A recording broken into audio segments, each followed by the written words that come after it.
Hey, history students. Again, a pretty quick lesson today, and we are going to continue today and tomorrow to learn about what the Nazis did in Germany once they took over. Essentially, how they used racism, how they used terror, what they did with the economy. That's what we'll go over today. Tomorrow, it's going to be about the role of women and how education worked under the Nazis. And as a reminder, there is a Ed Puzzle video I'd like you to have done by the end of the day tomorrow. And if there are any other assignments you haven't done yet, make sure that you get to work on those from last week. I know I say this all the time, and I mean it.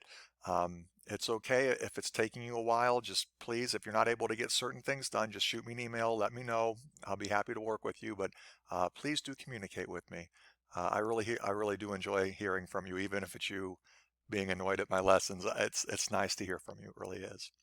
All right, moving on then to today's lesson. So once the Nazis take over Germany in 1933, they are going to use a lot of propaganda and rhetoric to stoke racial animosity and racial fears of the German people. So he is going to use, when I mean Hitler, the leader of the Nazi Party, uh, he and his Nazis are going to use racism to try to unite the Germans against what they would consider a common foe. And in particular, he wanted Germans to believe that they were a part of a master race. Sometimes you'll hear this called, I usually hear it as called Aryan race. Sometimes you'll hear people say Aryan. So I'm going to use the term Aryan. That's what I'm used to listening to. But he wanted people to believe that there is a master race called the Aryan race. And essentially, the Aryan race was comprised primarily of Northern Europeans.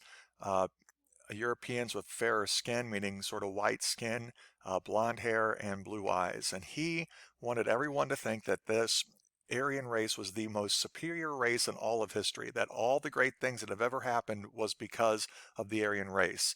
And then he said there were races that were not as good as the Aryan races. They're sort of like a hierarchy. And we'll be doing a video later in the week, an Ed puzzle that goes into that in a little bit more detail. But this Aryan race, it's not really a thing. There's no really such thing as an Aryan race. It was just sort of a construct made up by Hitler and the Nazis to try to unite the German people against what they would consider to be lesser races. In particular, when it came to the racial ideology of the Nazi Party, and this is stuff we've already talked about, I know. The one group of people that they believed were sort of the lowest of the low was the Jewish religion, anybody who was of Jewish faith. And they saw the Jewish person as a threat to humanity, as a threat to Aryanism. They scapegoated the Jewish race. They blamed all of their problems on the Jewish people. And there'll be a little bit of a video later on Thursday that we're going to get into that really goes into that in more detail. So, what Nazis did when they took over, Hitler and his Nazi party, they're going to pass a lot of laws that are going to exclude the Jewish people from citizenship. So in 1935, the Nuremberg laws are going to be passed, and that's going to essentially say that all Jewish people are no longer citizens of Germany.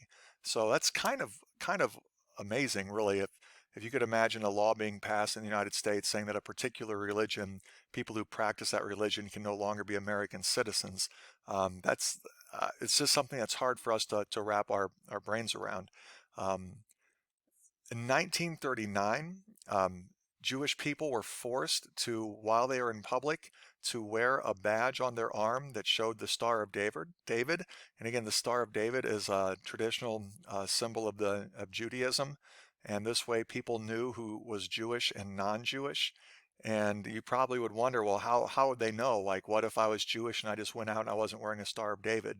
Well, in general, if you attend a church, typically churches have, they have, for lack of better words, they have rosters. They have a list of members of their churches and people who attend. And the Jewish religion is not much different than any other religion, that there are certain, files that need to be kept. Every organization needs to know who its members are, and religious organizations are no different. So the Nazi leaders would be able to identify Jewish people by sort of looking at those rosters. Not only that, but a lot of German people who were non-Jewish were really buying into this whole racist notion. And so non-Jewish Germans would essentially rat out the Jewish citizens if the Jewish citizens weren't obeying these different laws and rules.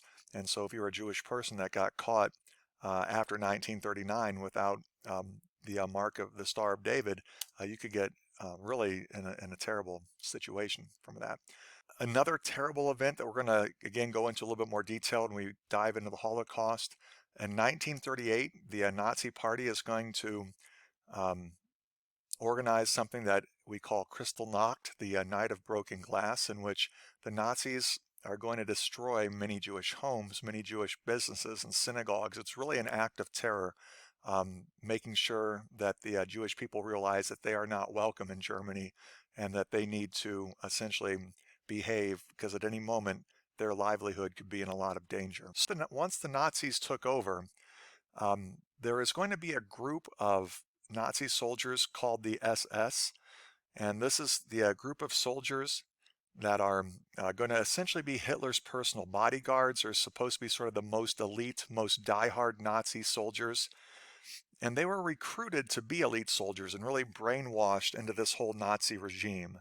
The leader of the SS is going to be a man by the name of Heinrich Himmler. This is the person, he is a very adamant sort of Nazi leader, one of Hitler's closest, closest leaders. And he is going to organize this SS. And there's going to be a specific part of the SS that's known as the Gestapo. And this is essentially the German secret police. And essentially the Gestapo could do whatever they wanted. If they had any if for any reason they suspected you of being not up to the Nazi cause, not giving your full loyalty to the Nazi party, they could throw you in jail. You could go missing. They could kill you. They could kill your family, and without any sort of consequence. And there was a lot of terror. The people of Germany, a lot of them, because they weren't Jewish and they were white, a lot of people just sort of let these bad things happen because, it wasn't affecting their lives. And for those who were really opposed to what the Nazis were doing, they were too afraid to even step up and try to stop the bad things from happening, because they were worried about the Gestapo and the SS soldiers hurting themselves or their families. So just to give you a little bit of an idea, this is just a minute-long video that sort of shows once World War II is over, they found, the Allies are going to find a Gestapo torture chamber. This isn't like gruesome or anything, but it gives you the idea of just how brutal this Gestapo was.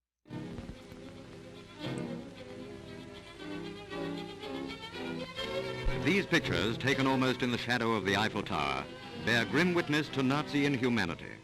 German bullets tearing their way through the bodies of helpless victims have cut these execution posts to shreds.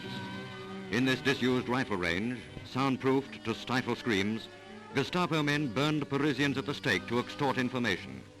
See the handprints of those who tried to escape the flames, their eyes blindfolded with heavy bandages. A fallen rosary bears testimony to the faith of one who, steadfast under torture, refused to give information. From the evidence of a captured Nazi and of these coffins standing ready for new victims, French officials reconstruct a horrible story.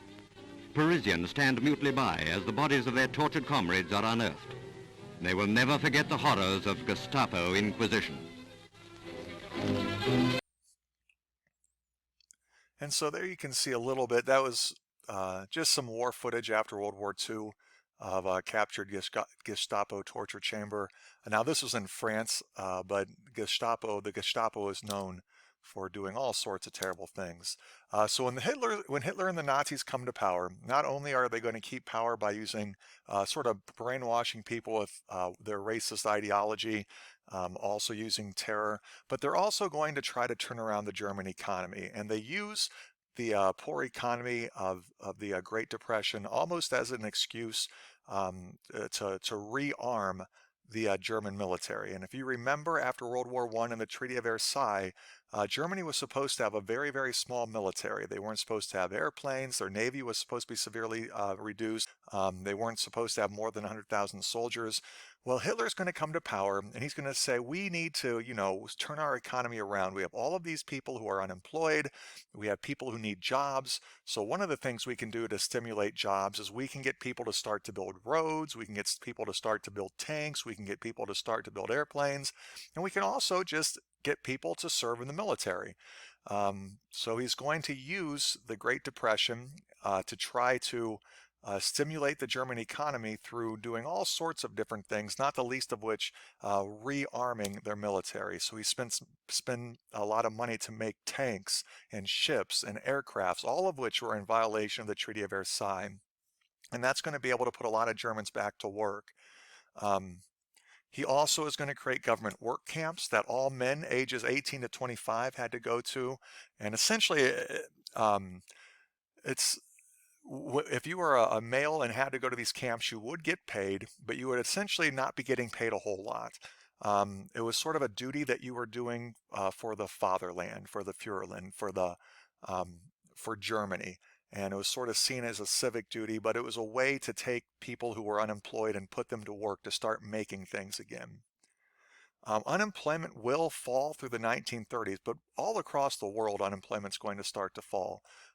There isn't a lot of evidence that shows that the Nazi public works or rearmament programs were the main driver of the improved economy. It probably didn't hurt.